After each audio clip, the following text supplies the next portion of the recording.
July 1945, Camp Swift, Texas. The exam room was small and hot, the kind of heat that settles into your bones and stays there. Outside, the afternoon sun hammered down on the dirt roads and wooden barracks of the prisoner of war camp. Inside, the air smelled of disinfectant and dust sharp and medicinal cut through with the faint metallic scent of old pipes and worn linoleum. Above the examination table, a ceiling fan clicked with each rotation, pushing warm air in slow, lazy circles that did nothing to cool the room, only stirred the stillness into something you could almost see. The door opened with a soft metal squeak. A young woman stood in the doorway, her hand gripping the frame like it was the only thing keeping her upright. She wore a faded German uniform, the gray wool threadbare at the elbows and collar, hanging loose on her frame in a way that suggested it had once fit her properly back when her body filled it out. Her name was Keith Schmidt. 24 years old, though the way she moved, you would have guessed she was twice that. Each step looked like a negotiation with gravity itself, a careful measurement of strength against distance. Lieutenant Sarah Chun, a nurse with the Women's Army Corps, stood beside her, one hand hovering near Keith's elbow, ready to catch her if she fell. The nurse's face was calm, but her eyes were watchful, the kind of watchfulness that comes from seeing too many people collapse when you least expect it. This way, the nurse said, gently guiding her toward the examination table. The table stood about 12 feet away. On a normal day for a healthy person, those 12 feet would take 3, maybe 4 seconds to cross. Nothing, a few easy steps. But Keith Schmidt was not healthy, and this was not a normal day. Captain David Morrison watched from beside the table. He was 42 years old, a doctor from Philadelphia who had seen his share of war. North Africa, Italy.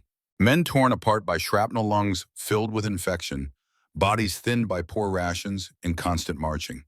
He had treated wounds that would make most civilians faint. He thought he knew what starvation looked like. He thought he understood the limits of human endurance. He was about to learn he was wrong. "Please walk to the table," Morrison said, through the interpreter, a young corporal who stood off to the side, his notebook ready. Keith pushed herself forward. One step. Her legs shook, the tremor visible even through the loose fabric of her uniform trousers. Second step. Her hand shot out to grab the wall fingers splaying against the painted wood for balance. She breathed hard, her chest rising and falling, as if she had just climbed a steep hill, not crossed 2 feet of floor. Morrison felt something tighten in his chest. This was not the weakness of injury. This was not the fatigue of a long journey. This was something else, something deeper and more fundamental. The woman in front of him was 24 years old. She should have been strong, quick on her feet, full of the kind of resilience that youth brings. Instead, each step looked like a battle she was barely winning. It took her almost a full minute to cover those 12 feet. When she finally reached the table, she leaned against it, her knuckles white from gripping the edge. Morrison exchanged a glance with the nurse. Neither of them said anything, but the look passed between them said enough. This was worse than the preliminary reports had suggested. Much worse. He began with the basics. Numbers, hard data, the things you could measure and write down and use to build a picture of what was happening inside a human body. The nurse called out the measurements as she took them, her voice steady and professional. Height, 5'6". Morrison nodded, making a note. Weight. There was a pause. The nurse looked at the scale, then back at Keith, then at the scale again, as if she could not quite believe what she was seeing. 87 pounds. Morrison's pen stopped moving. He looked up sharply. 87 pounds? At 5'6", he did a quick calculation in his head, the kind of math that every doctor learns early and never forgets. A healthy woman of that height should weigh somewhere between 130 and 140 pounds. Keith Schmidt weighed 87. Her body mass index, the standard measurement of whether someone's weight is appropriate for their height, was around 14. Normal would be close to 20 or 21. She was not just thin, she was in danger. Real immediate life-threatening danger. Blood pressure low, pulse fast but weak like a bird's heart fluttering under thin skin. Temperature slightly elevated, her body fighting something it did not have the resources to win against. Up close, Morrison could see the details the preliminary examination had missed. Her cheeks were hollow, the bones of her face sharp and pronounced. Her eyes looked too large for her head, sunken into dark circles that spoke of sleepless nights and constant hunger. Her skin had a grayish tint, the color of someone whose body was eating itself from the inside out. "I need to examine your legs and feet," Morrison said, keeping his voice calm and professional. "Please remove your shoes and socks." Keith stared down at her boots. Her fingers trembled as she bent to untie the laces. The leather was cracked and worn, rubbed shiny at the heels from months of walking. The room fell quiet except for the rhythmic click of the ceiling fan and the slow scrape of lace against eyelet as she worked the knot loose. Then she spoke. Her voice was soft, barely above a whisper, but the words hit Morrison like a physical blow. I cannot close my legs," she said in halting English, not looking up. "They shake. It hurts here." She touched the sides of her knees with trembling fingers, then moved her hand down to her ankles. The gesture was small, almost apologetic, as if she were embarrassed by her own body's failure. Morrison said nothing. He waited, his face carefully neutral, as she pulled off the first boot. The smell hit them immediately. Old sweat, damp cloth, and something sharper, more sour. The wound scent. The smell of infection that has been left untreated for too long, festering in dark, closed spaces. The nurse turned her head slightly, not in disgust, but in the automatic response of someone trying to breathe through their mouth instead of their nose. Keith peeled away the thick sock, the fabric sticking slightly to her skin. Morrison looked down at her leg, and for just a moment his professional composure slipped. Her calf was no more than a stick, wrapped in skin. There was almost no muscle left. The bones of her shin and ankle pushed forward like the edges of tools under a thin cloth, sharp and angular. The skin itself seemed almost translucent, pale, and stretched tight over the underlying structure. You could see the pathway of veins, blue and delicate, mapping the surface like rivers on old parchment. Her foot was worse. Each toe was sharply outlined, the bones clearly visible. The top of her foot was a web of blue veins running just beneath the skin. Several toenails were broken or discolored, yellowed and cracked. Around her ankle and the sides of her foot were open sores, round and angry-looking, some with a yellow edge that spoke of infection, others raw and red, where new skin was trying and failing to grow. In places, the shoe had rubbed straight through the skin and down to bone. You could see the white gleam of it in the wounds exposed to air that should never touch it. "My God," the nurse whispered before she could catch herself. Morrison said nothing. He was too busy looking, cataloging, understanding. Later, he would write in his report, "Lower limbs show extreme muscle wasting, multiple pressure ulcers on feet and ankles. Some infected edema present at ankles despite overall emaciation." The medical language would make it sound clinical, distant, something you could read about in a textbook. But here in this hot room with the fan clicking overhead and the smell of infection in the air, there was nothing distant about it. He had seen hunger before.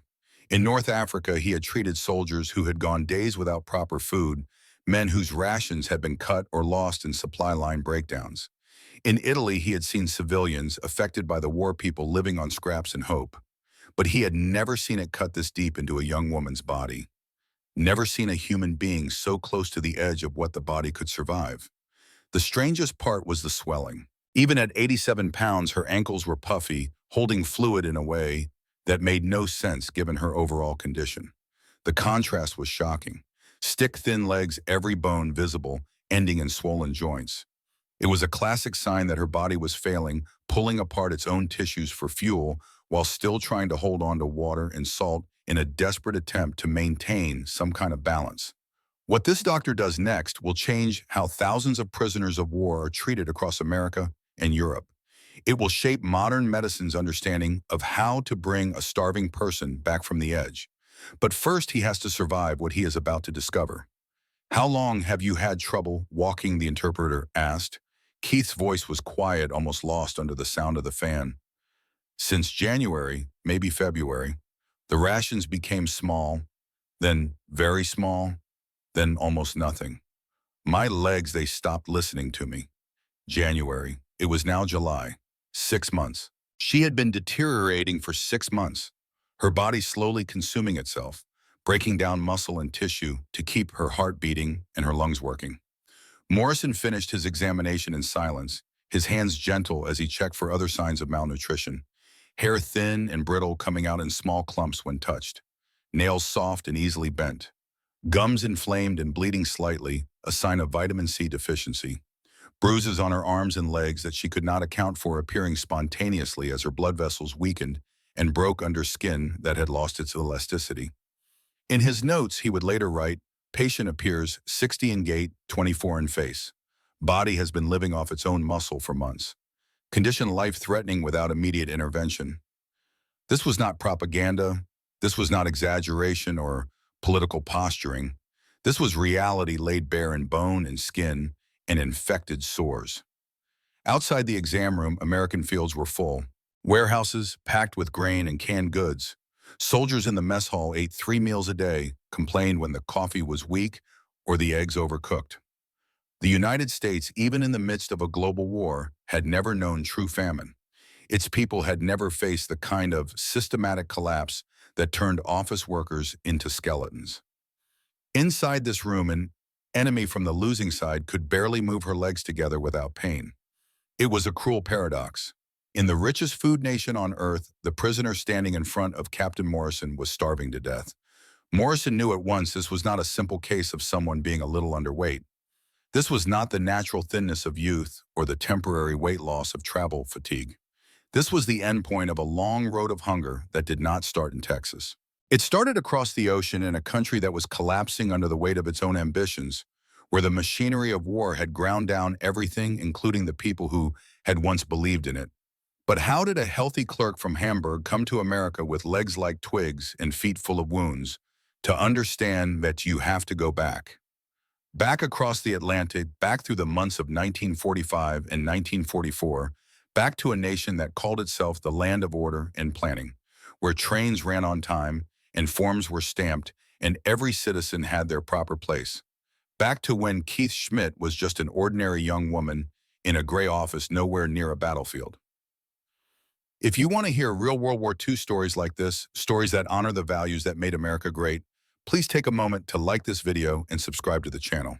This is a story they do not teach in schools, a story about what happens when medicine crosses battle lines and one doctor's choice changes thousands of lives. Stay with me to the end, and you will discover how one exam room in Texas shaped the way we treat hunger crises today, and why this moment still matters 70 years later. In early 1944, Keith Schmidt was not a soldier. She was not on the front lines. She did not carry a weapon or march into battle. She worked as a clerk in a supply office near Hamburg, one of thousands of young women whose job was to keep the machinery of war running through paperwork and organization. Germany still called itself the land of order and planning. Despite the bombs that were beginning to fall with increasing frequency, despite the news from the Eastern Front that grew darker each month, the system was supposed to hold. Trains were meant to run on time. Forms were to be stamped correctly. Rations were to be counted and distributed according to the rules. Keith's world was paper. Lists of food fuel uniforms. Train schedules that showed when supplies would arrive and where they would go. Warehouse reports that tracked inventory down to the last can of meat, the final bag of flour. Her office was a long room with high windows that let in gray northern light. The air always smelled of coal smoke and damp paper. The sound of typewriters filled the space, a constant mechanical rhythm punctuated by the thump of rubber stamps hitting ink pads, and then documents over and over, hour after hour.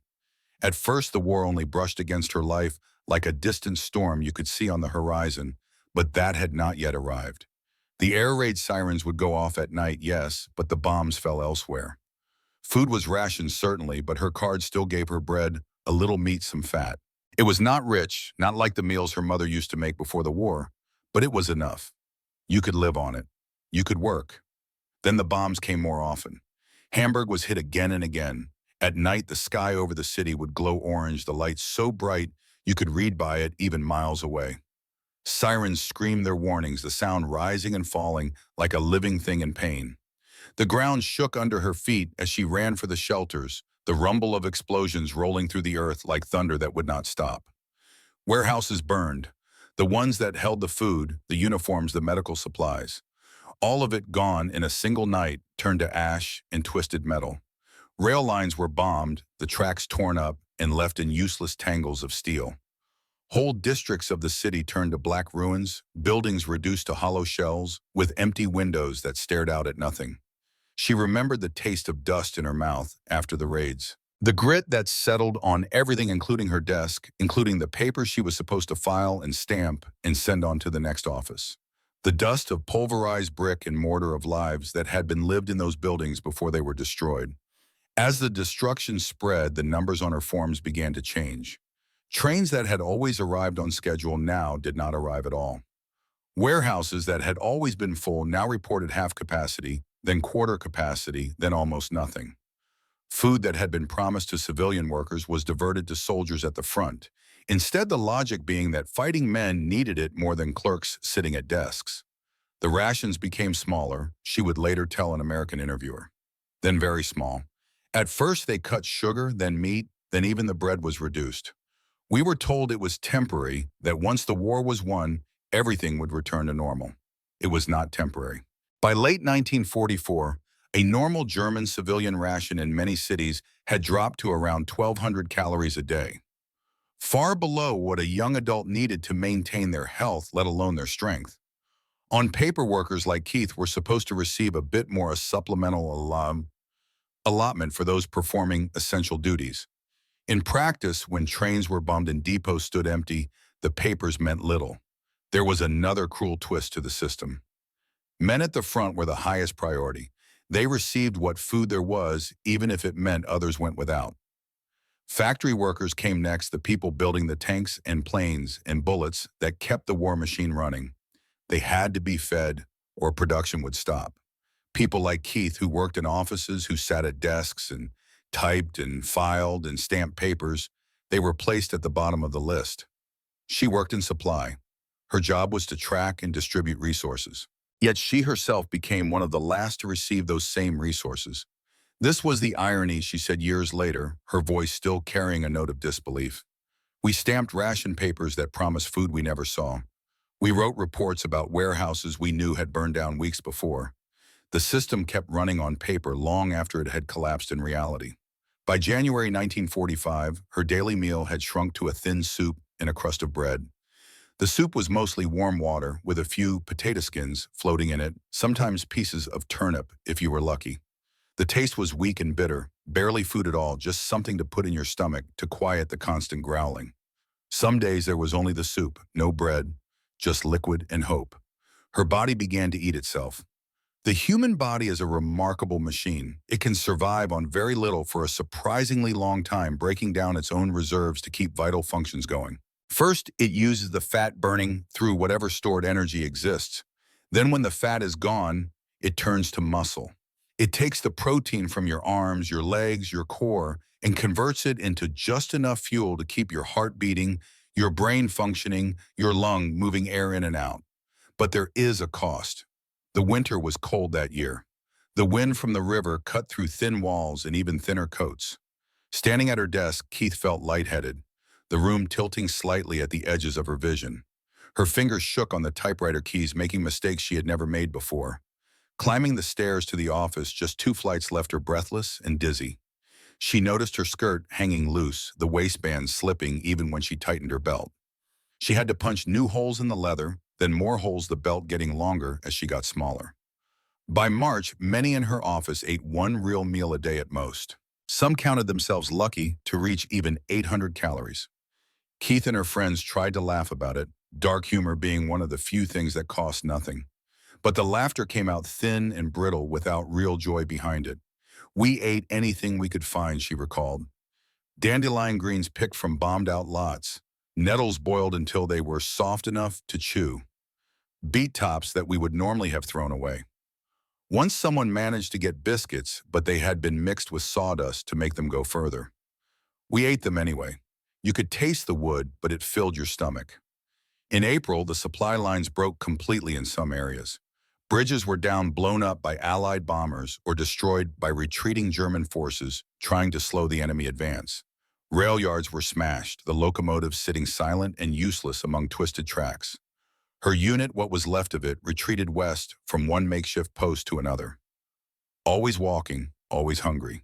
The roads were clogged with refugees and soldiers, everyone moving in the same direction away from the Soviet forces advancing from the east. Her boots, once tight on her feet, now slipped with each step because she had lost so much flesh. The leather rubbed new paths into her skin. Each day of marching opened the sore's deeper, raw wounds that had no chance to heal before the next day's walk began again. There were days with no food at all, she said. We walked and tried not to think about it. Some people just sat down by the side of the road and did not get up again. You would see them there, and you knew you should stop, should help, but you could barely walk yourself. So you kept going. By the time British forces captured her group in May 1945, Keith Schmidt, at 5'6", weighed around 90 pounds. Her cheeks were hollow. Her legs barely supported her weight. Her feet were a mass of torn skin and infection. The British gave her basic rations, maybe 1,600 calories a day. Enough to stop the free fall, to keep her from dying immediately, but not enough to rebuild what was gone. She was moved through temporary camps, processed, documented, then handed over to American control for transport to the United States. The Atlantic crossing took about 2 weeks. The sea was rough, the transport ship rolling and pitching in ways that made even seasoned sailors feel queasy. The ship smelled of fuel oil and metal, and too many bodies packed into tight spaces below deck. Keith was seasick for days, her stomach rebelling against the motion, against the food she tried to eat. Much of what she managed to swallow came back up. She likely lost more weight during that voyage, her already depleted body struggling with conditions it was not equipped to handle. When the ship finally reached New York, she could barely stand through the processing. Other women from her group, less weak than she was, helped her walk, supported her weight when her legs threatened to give out. The 4-day train ride to Texas was a blur. Rattling wheels on steel tracks, cold smoke from the locomotive drifting back through the passenger cars. Short, careful steps to the latrine, always holding on to someone's arm, always afraid she would fall. The landscape rolling past the windows, endless and foreign. Fields so vast they made her dizzy. Towns that had not been bombed, buildings standing whole and complete. By the time she reached Camp Swift in July, months of severe malnutrition had stripped away nearly everything. Medical officers would later estimate she had lived under true starvation conditions for at least 4 to 6 months. She was not a soldier from the front lines. She was not a combat veteran who had fought and been wounded. She was an office worker, a clerk, a young woman who had done nothing more dangerous than stamp papers and file reports. Yet she arrived in Texas as a near skeleton, barely able to cross a room without assistance. The great paradox was clear, and it would echo through the decades that followed. A nation once famous for its order and planning, for its efficiency and organizational prowess, had broken so completely that even its supply clerks were starving. The system that was supposed to feed everyone had collapsed, leaving people like Keith to survive on dandelions and sawdust biscuits, while the paperwork continued to flow meaningless and empty. But Keith would soon learn she was not the only one. When Captain Morrison began to examine the other women from her transport, he would discover that her story was not unusual at all. It was part of a much larger pattern, a systematic failure that had been hidden behind propaganda and official reports now laid bare in the bodies of 30 young women who could barely walk. How did a modern industrial nation let this happen? The answer would force Morrison to question everything he thought he knew about war, about starvation, and about the distance between what governments promise and what they deliver. And what he discovered in that Texas exam room would change medicine forever. Keith's case stayed with Captain Morrison long after she left the exam room. That night, alone in his office, he could not stop thinking about those legs, about the sores on her feet, about the way she had whispered those words. I cannot close my legs. The image had burned itself into his mind with a clarity that years of medical training had not prepared him for. The office was small and cramped, tucked into a corner of the administrative building where the overhead lights hummed with a low electrical buzz that never quite went away. A desk lamp cast a pool of yellow light across the papers in front of him, leaving the corners of the room in shadow. The air smelled of ink and old paper and the ever-present carbolic from the nearby ward, that sharp medicinal scent that seemed to permeate every military medical facility. He sat at his desk with a pen in his hand and a blank report form in front of him. Outside, the Texas night was alive with the sound of crickets and the distant rumble of trucks moving along the camp roads. Inside, there was only silence and the scratch of pen on paper as he began to write.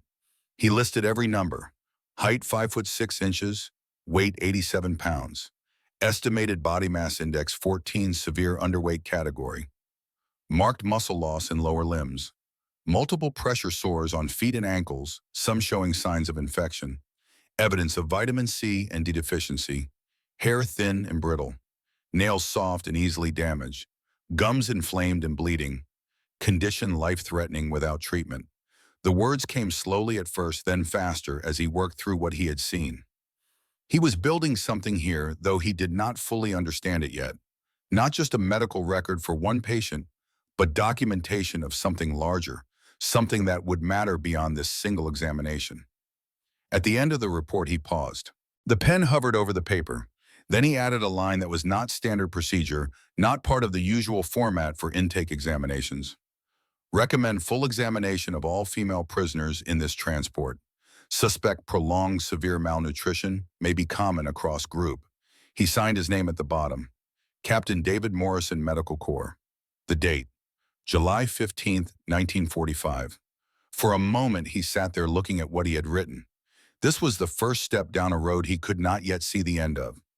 Recommending a full examination of all 30 women meant more than just extra work. It meant acknowledging that what he had seen in Keith Schmidt might not be an isolated case. It meant the possibility that the entire transport was in crisis, that the problem was not individual but systematic. It meant someone would have to decide what to do about it. The next morning, he took the report to Major Thomas Henderson, the camp's chief medical officer. Henderson's office was larger than Morrison's, with windows that looked out over the parade ground where prisoners lined up for morning count. The major was a career military man, 53 years old, with iron gray hair and the kind of face that had seen enough of war to know when something was about to become complicated. He read Morrison's report slowly, his eyes moving down the page line by line, his lips pressing tighter together with each paragraph. When he finished, he looked up. "This is worse than we expected," Henderson said, his voice flat and controlled. Morrison said nothing. He waited. "We knew Germany was short of food," Henderson continued. "The intelligence reports have been coming in for months. Bombed supply lines destroyed warehouses, transportation networks in ruins. But this," he tapped the report with one finger, "this is not just short of food. This is systematic starvation, or a complete collapse of their supply system," Morrison replied quietly. "Either way, if she is typical of the transport, we have a problem that our normal intake routine will not catch." Henderson set the report down on his desk and leaned back in his chair. The leather creaked softly. Outside, someone shouted commands to a formation of prisoners, the words muffled by distance and glass. The major made his decision quickly, the way career officers learn to do. "Examine the rest," he said. "All 30 women. I want full documentation. Height, weight, medical history, if they can provide it, visible symptoms, everything. We need facts, not guesses. If this is as widespread as you suspect, we need to know now." Morrison nodded. This was what he had expected, what he had hoped for. The machinery was starting to move. "How long will you need?" Henderson asked. 3 days, Morrison said. "Maybe 4 if we find complications." "You have 3, Henderson replied. "And Morrison, one more thing. Document everything, photographs if the patients consent. Detailed notes. If this turns into something larger, we will need evidence that can stand up to scrutiny." "From Washington?" Morrison asked. "From anywhere," Henderson said. "Morrison's photos will one day appear in medical schools worldwide, teaching future doctors how to recognize severe malnutrition, how to document starvation, how to understand what happens when the human body runs out of options. But right now, in this moment, that future is impossible to imagine. Right now, there is only the immediate problem of 30 women who may or may not be dying in 3 days to find out." For the next 3 days, the exam room became a quiet factory of bad news. One by one, the women from Keith's transport stepped inside. Always the same routine. The nurse at the door guiding them in. The interpreter standing off to the side, ready to translate. Morrison at the examination table with his clipboard and his careful professional manner that gave away nothing of what he was thinking. The air was always the same. The sting of disinfectant, the faint smell of old wool uniforms worn too long without washing. Sometimes the sour odor of unwashed skin and wounds that had been neglected for months. The ceiling fan clicking overhead, turning in its endless circle, pushing warm air around the room without actually cooling anything. Morrison and Lieutenant Chun moved through the same steps with each woman. Height first measured against the mark on the wall, then weight, the number called out and recorded. blood pressure, pulse temperature, a look at hair checking for brittleness and loss, teeth examined for looseness and gum disease, chin inspected for bruising and color, then the legs and feet, always the legs and feet, where the truth of starvation showed itself most clearly. The numbers piled up like grim statistics on a chart that told a story no one wanted to read. Out of the 30 women, 23 showed clear signs of serious malnutrition. More than 3/4 of the group. Not a few isolated cases that could be explained by individual circumstances, but a pattern so consistent it could not be ignored. 15 had body mass indexes below 16. The medical definition of severe underweight, the threshold where the body begins to break down its own vital tissues to survive. These were not women who had missed a few meals or lost some weight during a difficult journey. These were women whose bodies had been consuming themselves for months. 8 had bleeding gums, loose teeth, or bruises that appeared without injury. The classic signs of scurvy, a disease caused by lack of vitamin C. A disease that had once killed sailors on long ocean voyages back before anyone understood that fresh fruit could prevent it. Here in 1945, in women who had lived in a modern industrial nation, scurvy had returned. 6 had swelling in their legs or ankles, despite being skeletal everywhere else. The paradox of starvation edema, where the body holds on to fluid even as it wastes away, a sign that the kidneys and circulatory system are beginning to fail. Each woman had a story, fragments of experience that added detail to the larger picture. A woman from Berlin, 31 years old, who had worked in a radio station. She whispered to Morrison through the interpreter, her voice shaking slightly. "I used to weigh 65 kilos. Now I am 42. I stopped looking in mirrors months ago. I did not want to see what I was becoming." Another woman, 27, a telegraph operator. "We were told to be proud to endure for the fatherland, but you cannot endure when there is nothing to eat. Pride does not fill your stomach." A teacher from Munich, 35, who had been conscripted into administrative work. "They sent the food to the soldiers first," she said, "then the factory workers. Then if there was anything left, maybe the rest of us." By March, there was never anything left. Their stories matched Keith's with an eerie consistency. Rations that had been adequate in early 1944, then cut again and again. 1,200 calories becoming 800, becoming soup, only becoming nothing. Trains that stopped running, warehouses that burned, supply chains that collapsed under the weight of Allied bombing and German desperation. Office workers and radio operators and teachers, women who had never been near the front lines, who had done nothing more dangerous than type reports and file papers, all of them reduced to near skeletons by a system that could no longer feed its own people. Morrison's notes became a pattern rather than a list of separate cases. He wrote findings consistent across majority of group. Evidence of 4 to 6 months of inadequate caloric intake and multiple vitamin deficiencies. Condition not due to individual neglect or weakness, but to wider systemic breakdown of food distribution. Physical deterioration, progressive and severe. Immediate intervention required to prevent further deaths. He took photographs, too, with the women's permission. Black and white images that would later appear in medical journals and textbooks. Legs like sticks, every bone visible through translucent skin. Shoulders like coat hangers, the joints protruding sharply. Swollen ankles above worn boots. Hands with fingers that looked like they belonged to much older women, the knuckles enlarged and the skin hanging loose. The click of the camera shutter sounded harsh in the quiet room, a mechanical sound that seemed out of place in a space meant for healing. Each photo was a document, evidence of what happens when nations collapse and priorities shift, and the people at the bottom of the list are left to survive on nothing. Years later, those black and white photographs would travel the world. Medical students would study them.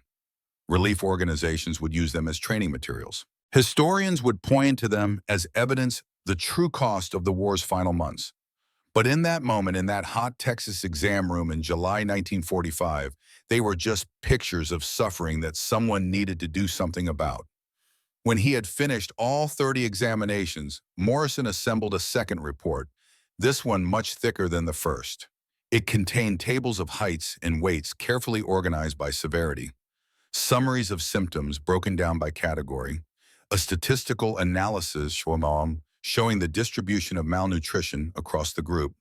in a clear, unambiguous conclusion written in the careful language of medical documentation, but carrying the weight of moral urgency. These prisoners are not simply enemy personnel to be processed and housed according to standard protocols. Many are medical emergencies requiring immediate specialized care. Current camp procedures are inadequate to address the scale and severity of malnutrition present in this transport. Recommend establishment of dedicated medical ward with enhanced nutritional support and close monitoring.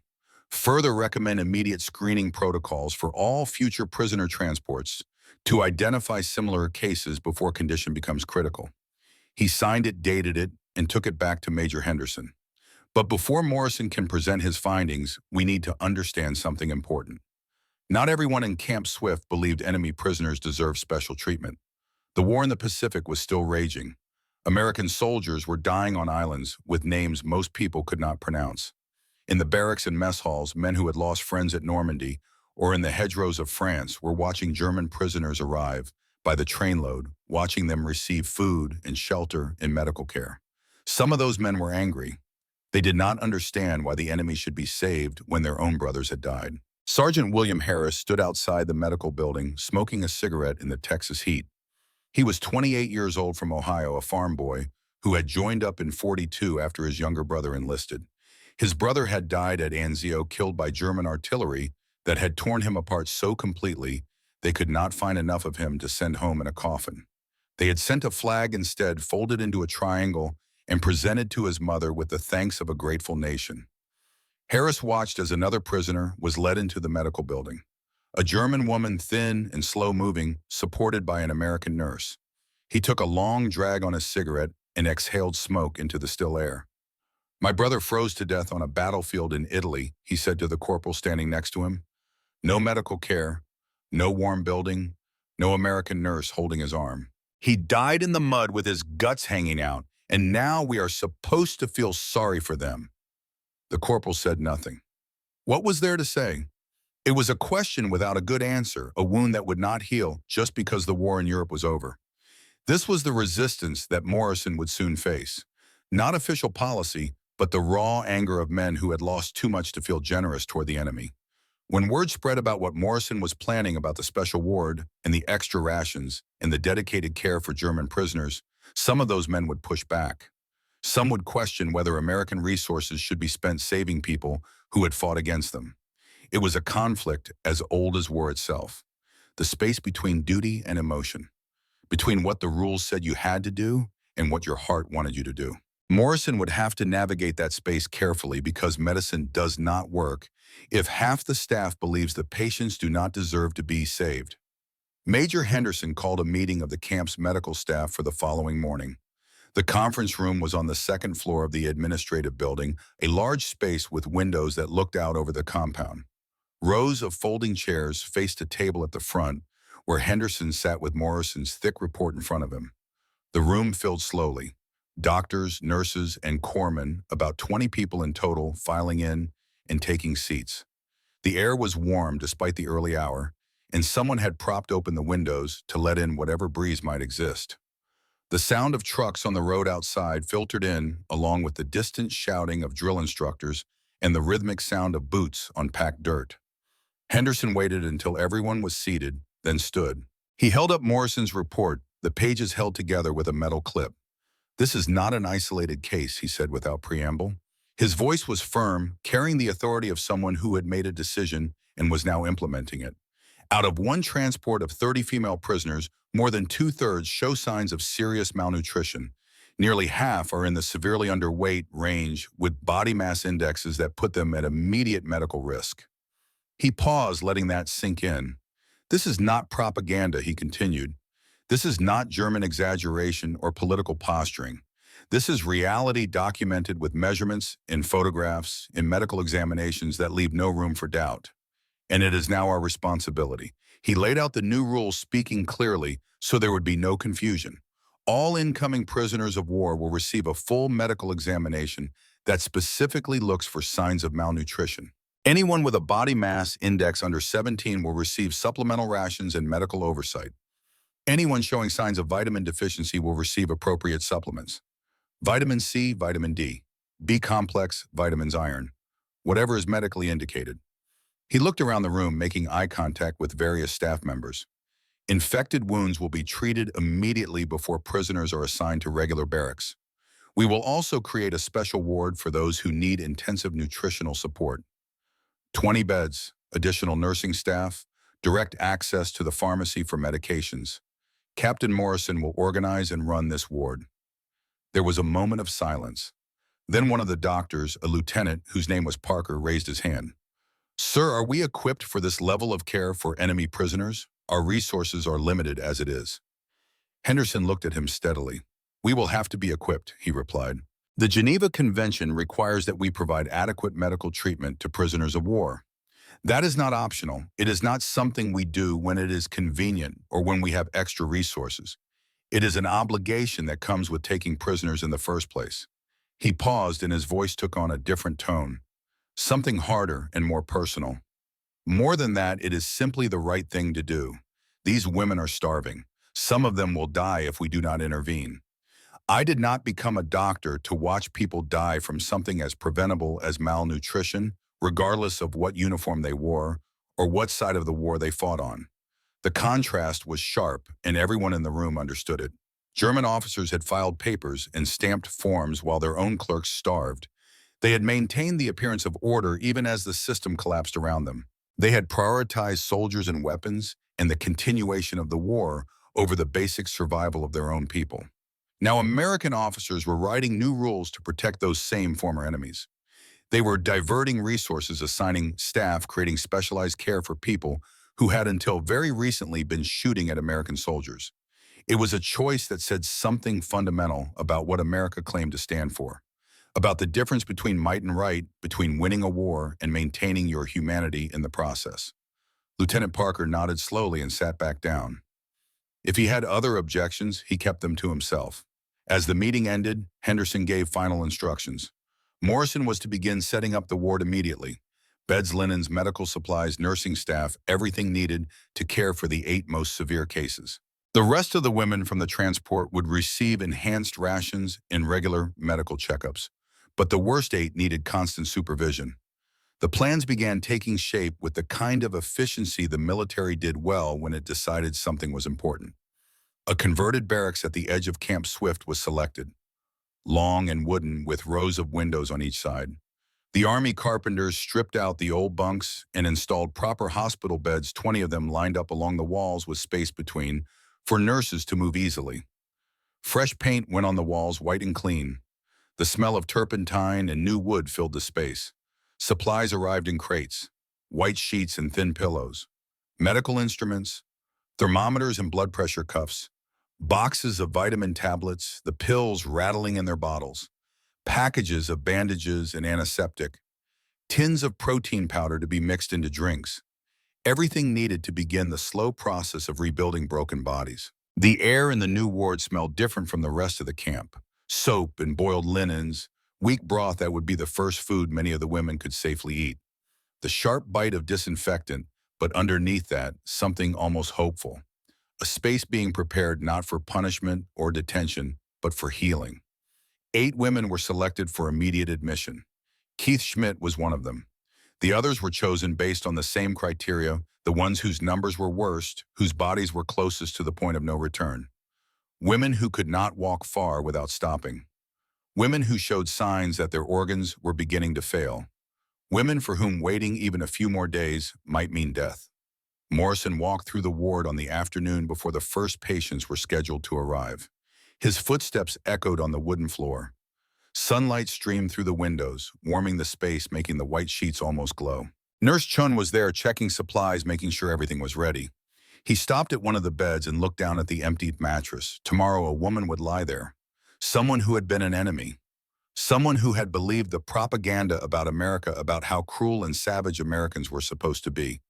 Someone who would now discover that the truth was something else entirely. But there was a deadly problem they would have to navigate very carefully, and Morrison knew it.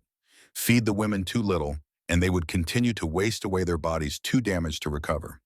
Feed them too much too quickly, and something called refeeding syndrome could kill them in a matter of days. It was a medical crisis hiding inside another medical crisis. The knife edge between death by starvation and death by trying to cure starvation. Morrison had read about refeeding syndrome in medical journals, case studies from famine situations, prisoners of war from previous conflicts. When a body that has been starving suddenly receives normal amounts of food, the electrolytes in the blood can swing wildly out of balance. Potassium, phosphate, magnesium, all the minerals that keep the heart beating in proper rhythm and the nerves firing correctly. In bad cases, the heart simply stops. A person who has survived months of starvation dies within days of finally getting food again, killed by the very thing that was supposed to save them. This was what Morrison had to prevent. 20 beds prepared, 8 women about to arrive. A carefully calculated protocol that had to be followed exactly with no room for error or improvisation. Start with 1,200 calories per day, divided into 6 small meals. Increase slowly, watching the numbers every day, ready to adjust at the first sign of trouble. One mistake, one calculation wrong, and someone dies. Henderson stood at the front of the room at the end of the meeting, Morrison beside him, with the thick report still in his hands. "Gentlemen and ladies," Henderson said, addressing the staff one final time, "what we are about to do here will be studied and analyzed for decades. Future doctors will learn from our methods and our mistakes. But right now, in this moment, we simply have 8 women who need our help. We will provide that help according to the highest standards of medical care, not because it is easy or convenient, but because it is what we are sworn to do." He looked at Morrison. "Captain Morrison, the ward is yours. You have 20 beds and my full support. Save them." Morrison nodded. The weight of responsibility settled onto his shoulders like a physical thing. 8 lives depending on decisions he would make in the coming days and weeks. 8 women balanced on that knife edge between recovery and death. Outside, the Texas sun was beginning to set, the light turning golden across the compound. In the new ward, everything was ready. Clean beds, fresh linens, bottles of vitamins lined up in the pharmacy, carefully calculated meal plans written out on charts, a team of nurses and corpsmen ready to work around the clock if necessary. Tomorrow, Keith Schmidt would walk through those doors, supported by a nurse because she could barely walk on her own. She would see the white sheets in the clean floor and the American flag hanging on the far wall. She would lie down in a bed prepared for her by people who had been her enemies. She would eat her first meal, just a small bowl of thin oatmeal, and she would feel her body begin the impossible journey back from the edge of death. But first, Morrison had one more thing to do tonight. One more entry in his journal, written by the light of that desk lamp in his cramped office. He wrote about the meeting, about Henderson's words, about the decision that had been made and what it meant. Then he added a final note, something personal that would not appear in any official report. "We came to Europe to fight tyranny and oppression. We succeeded. Now we have the harder task of showing what victory looks like when it is guided by principle rather than revenge. If we cannot save 8 starving women, then what exactly did we win?" He closed the journal and turned off the lamp. Tomorrow the real work would begin. The battle against starvation, against time, against the damage that months of hunger had done to bodies that should have been young and strong. It was a battle Morrison intended to win. The ward doors opened at dawn on a Thursday morning in late July. The sun was just beginning to climb above the horizon, painting the Texas sky in shades of pink and gold. The air was already warm, promising another day of dry heat that would settle over the camp like a blanket by mid-afternoon. 8 women walked through those doors. Walked is perhaps too generous a word. They shuffled, supported by nurses on each side, their steps small and careful, like old women navigating icy sidewalks. Keith Schmidt was among them, wearing a clean hospital gown that someone had found for her, the fabric hanging loose on her frame in a way that made her look even smaller than she was. The ward was nothing like what she had expected. The space was long and open, with windows on both sides letting in the morning light. 20 metal beds lined the walls, 10 on each side, each one covered with white sheets that had been boiled and pressed and smelled of strong soap. Between the beds were small wooden tables where water pitchers and cups sat waiting. At the far end of the room, an American flag hung from the wall, its red and white stripes bright in the sunlight, the stars stitched carefully onto the blue field. The air smelled clean, soap and fresh linen, and something cooking in the distance, a faint aroma of broth that made Keith's stomach tighten with a hunger she had learned not to acknowledge. Nurse Sarah Chung guided Keith to the 4th bed on the left side. The mattress was thin, but the sheets were softer than anything Keith had felt in months. When she sat down, the springs creaked slightly under her weight, though she weighed so little it barely registered. "This is your bed," the nurse said gently in careful German she had been learning. "You will stay here while we help you get strong again." Keith looked around at the other women being settled into their own beds. She recognized some of them from the transport from the long train ride across America when they had all been too tired and sick to talk much. There was Maria, a radio operator from Frankfurt, her face so gaunt, her eyes looked enormous.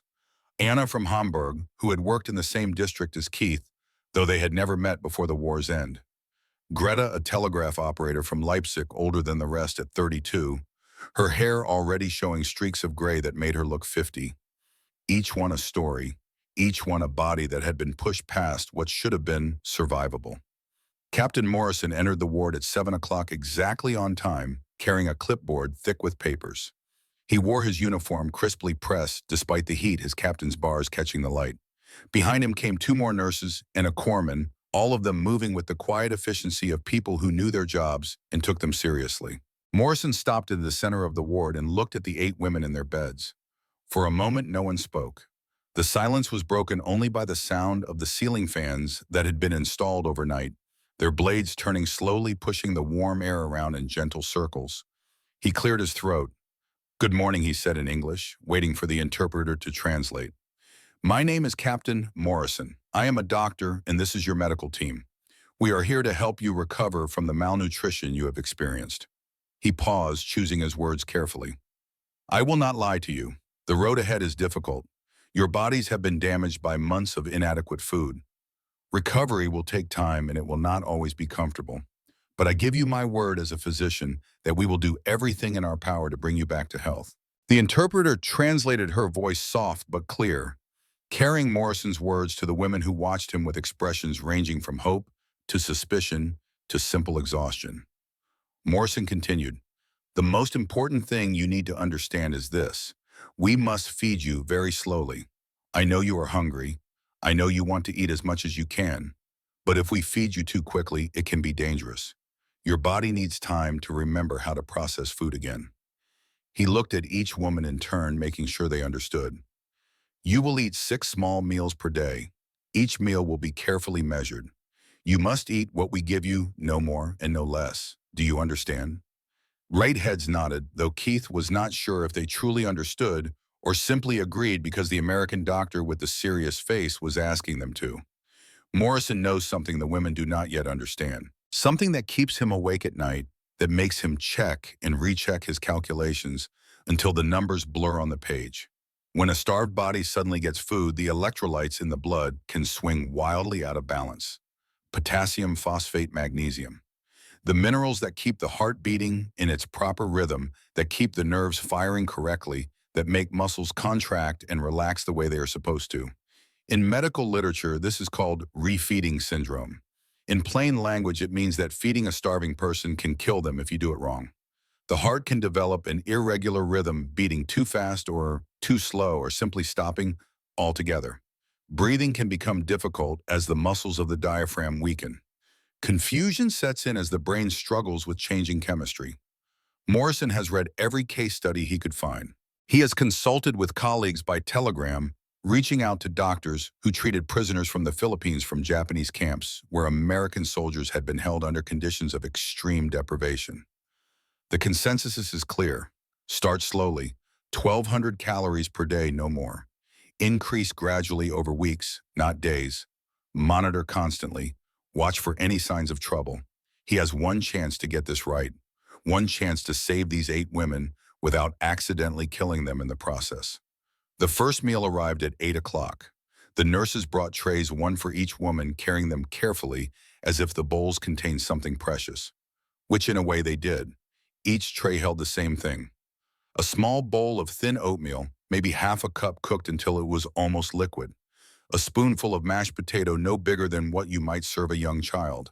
A single slice of soft white bread torn into small pieces. A cup of weak tea with a little sugar dissolved in it.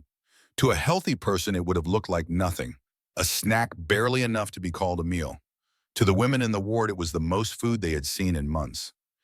Keith stared at the tray that the nurse set on the table beside her bed. The oatmeal was still warm, steam rising from its surface. The smell made her mouth water, and her stomach clench at the same time hunger and nausea fighting for dominance. The nurse helped her sit up, arranging pillows behind her back. Keith's arms shook with the effort of holding herself upright. Eat slowly, the nurse said in German. Very slowly, one spoon at a time. If you feel sick, stop and rest. Keith picked up the spoon. Her hand trembled, making the metal rattle against the side of the bowl. She dipped it into the oatmeal and brought it to her lips. The first taste was overwhelming. It was warm, sweet from a touch of honey that had been stirred in. The texture was smooth, easy to swallow. But more than that, it was food.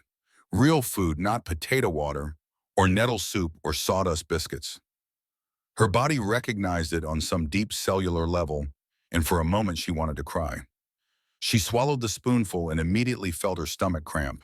A wave of nausea rose up, and she had to stop breathing carefully through her nose until it passed. The nurse watched her with calm, experienced eyes. This is normal, she said. Your body has forgotten how to digest food. It will remember. Just go slowly. Keith took another spoonful, then another. Each one was a small victory and a small battle, her body unsure whether to accept the nourishment or reject it as something foreign and dangerous. Across the ward, the other women were having similar experiences. Some ate more easily than Keith. Some struggled more, their faces pale and sweating with the effort. Maria got through half her oatmeal before she had to stop holding her stomach and breathing in short, shallow gasps. Anna finished her entire meal, but immediately looked like she might be sick, her hand pressed to her mouth. Morrison moved from bed to bed, checking on each woman, asking questions through the interpreter. How do you feel? Any pain? Any dizziness? He made notes on his clipboard, recording every detail, building the data that would guide tomorrow's decisions. By the end of that first meal, Keith had managed to eat most of what had been given to her. The oatmeal, the mashed potato, 2 of the bread pieces, and half the tea. Her stomach felt uncomfortably full, despite the tiny amount stretched and protesting after months of emptiness. There is so much, she whispered to the nurse, looking at what remained. My body has forgotten how to eat. The nurse smiled gently and took the tray away. Your body will remember, she said. We will help it remember, 1 spoon at a time. Throughout that first day, meals came every few hours like clockwork. 9 o'clock, 11 o'clock, 1 in the afternoon, 3, 5, 7 in the evening. Always small portions, always carefully measured. Thin soup, soft vegetables mashed into paste. Tiny pieces of bread, weak tea, nothing that required much chewing or digestion. Morrison ordered daily weights, insisting they be taken first thing each morning before breakfast. The numbers would be his guide, the map that showed whether they were moving in the right direction or heading toward disaster. That first week, the numbers barely moved at all. Keith stepped on the scale on the second morning and watched as the nurse adjusted the counterweight. 87.5 pounds.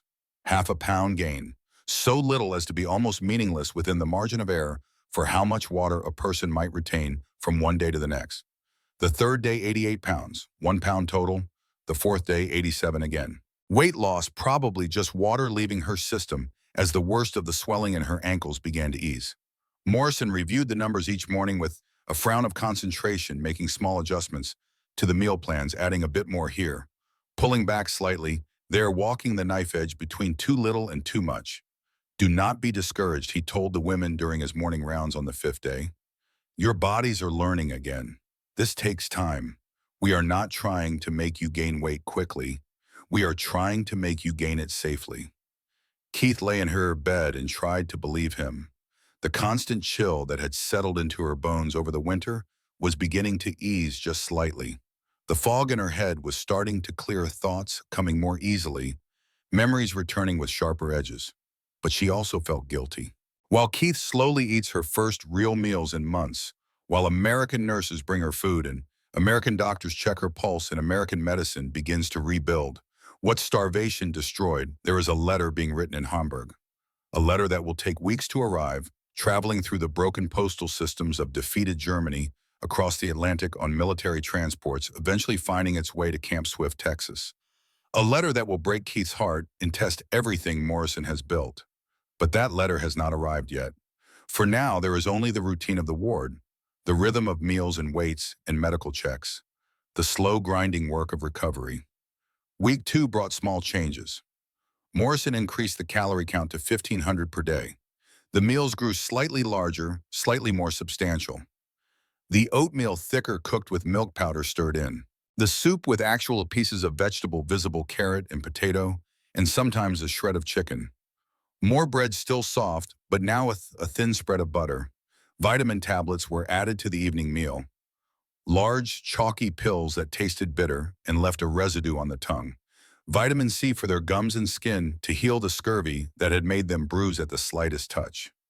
Vitamin D and calcium for their bones, which had begun to weaken and thin. B-complex vitamins for their nerves, which had been firing erratically, causing numbness and tingling. Iron for their blood, which had become pale and weak. The tablets were hard to swallow and unpleasant, but the women learned to take them without complaint, washing them down with water and grimacing at the aftertaste. By the end of the second week, Keith had gained 3 pounds. Not much to look at, barely visible to the eye, but measurable on the scale and significant in what it represented. Her body was accepting the food, processing it, using it to begin the long work of rebuilding. She felt small changes accumulating. The constant chill eased, a little more warmth returning to her hands and feet. The sores on her feet, now cleaned and dressed every day with fresh bandages and antiseptic cream, started to close at the edges, new pink skin growing slowly over the wounds. The swelling at her ankles began to fade as her body's fluid balance returned to something closer to normal. One afternoon during the rest period between meals, Keith spoke to Morrison during his rounds. "There is less fog in my head," she said through the interpreter. "I can think without so much effort. It is strange. I almost feel guilty." Morrison stopped at the foot of her bed, his clipboard under his arm. "Guilty for what?" he asked. "For eating so well when my mother is still in Hamburg," Keith said. Her voice was quiet, barely carrying across the space between them. "She has less than this, I am sure of it. How can I lie here in comfort while she suffers?" The paradox was painful and undeniable. In this land of plenty, the enemy prisoner was gaining strength, carefully counted calorie by calorie, while her family in ruined Germany faced empty plates and cold rooms and a winter approaching with no fuel to burn. Morrison was quiet for a moment, considering his words. "You are not taking anything from your mother by accepting help here," he said finally. "Your recovery does not cause her suffering. If anything, getting strong again means you will be able to help her when you return home. You cannot help anyone if you are dead."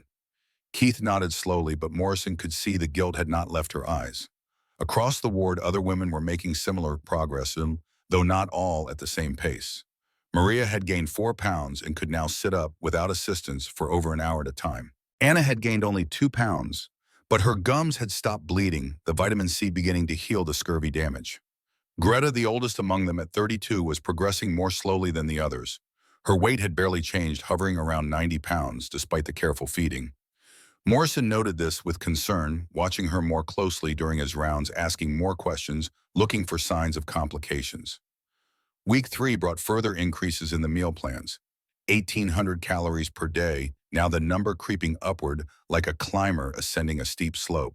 More protein appeared on the trays, beans cooked soft, small portions of actual meat, chicken or beef cut into tiny pieces and served in broth. Sometimes powdered milk stirred into drinks, adding calories and calcium without adding bulk that might overwhelm recovering stomachs. The sound in the ward began to change. Spoons on bowls grew louder as women ate with more appetite. Some began asking for seconds, which the nurses recorded carefully in their notes. That was a good sign, Morrison told them. Hunger returning meant the body was waking up, demanding fuel, beginning to believe that food would continue to arrive, and it was safe to ask for more. Physical therapy started in small, careful steps. At first, it meant only sitting up longer, staying upright for 10 minutes, then 15, then half an hour. Then standing next to the bed with someone holding an elbow, just standing there, bearing weight on legs that had forgotten what that felt like. The floor felt hard under still tender feet, but the pain was less than it had been before. The first walks were just across the ward and back. 10 steps out, 10 steps return. Keith made that journey on the 18th day, her hand gripping the nurse's arm so tightly her knuckles went white. Her legs shook with every step, muscles firing erratically after months of disuse. But she made it, there and back. 20 steps total. She sat down on her bed afterward, breathing hard as if she had run a mile. but there was something new in her face, a hint of satisfaction, of accomplishment. Morrison took new photographs with the women's consent documenting the changes. The same legs as before, but fractionally fuller. The sores smaller, the skin less tight over bone. These images would join the earlier ones in his files, showing the progression from near death to cautious recovery. He wrote in his notes, patient gaining approximately 2 pounds per week, muscle mass returning slowly, wounds healing, no signs of refeeding syndrome, emotional state improved. By week 4, Keith was up 8 pounds from her lowest weight, now 95 pounds total. Her face had softened slightly, the extreme hollowness easing just a bit. Her hair had stopped coming out in clumps on the pillow, the follicles finally getting enough nutrition to hold on. She could walk the length of the building without stopping, though she still held on to the bed rails for support, still tired easily, still spent most of each day resting. But she was alive, more than alive. She was recovering. It was during the 3rd week on a Tuesday morning, when the Texas sun was already hot by 8 o'clock, that everything changed. Greta had eaten her breakfast without apparent difficulty. Oatmeal with honey and milk powder, a soft-boiled egg bread, with butter, weak tea. She had finished most of it more than usual, and the nurse had noted this as a positive sign. Appetite increasing. Good. By 10 o'clock, Greta was sitting up in bed, talking quietly with Anna Ma in the bed next to hers. They were discussing Hamburg, sharing memories of streets they had both known before the bombs, a conversation that was both comforting and sad. At 11:30, Greta's second meal arrived. Potato soup, thick and rich, with pieces of carrot and onion. More bread, an apple peeled and cut into small pieces. She ate the soup, she drank some water, then she set down her spoon and leaned back against her pillows. "I am tired," she said to the nurse. "I think I will rest." The nurse made a note and moved on to help Maria with her meal. 15 minutes later, Anna called out. Her voice was sharp with alarm. "Something is wrong. Greta is wrong." Morrison was in his office reviewing supply orders when he heard the commotion. He moved quickly, not running but walking fast with the purposeful stride of someone responding to an emergency. When he entered the ward, nurses were already gathering around Greta's bed. He pushed through to see her. Greta's face was pale, a grayish tinge that spoke of poor circulation. Her breathing was rapid and shallow, chest rising and falling too quickly. Her eyes were open but unfocused, staring at something no one else could see. Morrison took her wrist. Her pulse was racing fast and irregular, the rhythm wrong. He pressed his stethoscope to her chest and heard what he had feared. The heart beating too quickly, skipping beats, struggling, refeeding syndrome. Despite all his precautions, despite the careful calculations and the slow increases and the constant monitoring, it had found a way in. "Get an IV started," he ordered. "Saline with potassium and phosphate. We need to correct the electrolytes now." The nurses moved with practiced efficiency, setting up the IV line, finding a vein in Greta's thin arm, connecting the tubing. Morrison adjusted the drip rate himself, calculating dosages in his head, trying to remember every case study he had read, every protocol he had memorized. Greta's breathing grew more labored. Her hands began to tremble, then shake, muscles contracting involuntarily as her nerves fired incorrectly. "Tell my daughter I tried," she whispered in German, her voice so soft Morrison almost missed it. Then her eyes rolled back and her body went rigid. "Seizure," Morrison said, his voice tight but controlled. "Hold her head, make sure she does not hurt herself." Nurses held Greta gently but firmly as her body convulsed, the seizure running its course. It lasted perhaps 30 seconds, though it felt longer. When it stopped, she went limp, unconscious, her breathing weak and irregular. Morrison worked through the night, adjusting medications, monitoring her heart, checking her blood chemistry every hour, watching the numbers that told him whether she was improving or declining. The other women in the ward lay in their beds and watched, silent and afraid. Keith could not look away. She saw Morrison bent over Greta's bed, saw the nurses changing IV bags, saw the look of concentration on the doctor's face that gradually shifted into something harder to read. At 3:47 in the morning, Greta's heart gave a final irregular beat and stopped. Morrison tried to restart it. Chest compressions, the rhythmic pushing on her sternum that was supposed to keep blood flowing to the brain. But her body was too weak, too damaged. After 15 minutes, he stopped and stepped back. "Time of death, 3:52 a.m., he said quietly. The ward fell silent except for the sound of someone crying softly in the darkness. Morrison stood there for a long moment looking down at Greta's body. A telegraph operator from Leipzig, 32 years old, a mother whose daughter would never hear what she tried to say at the end. Then he turned and walked to his office and sat at his desk with his head in his hands. One woman dies. The first death in the ward. The one case that slipped through despite everything Morrison tried, despite all the knowledge and preparation and careful protocols.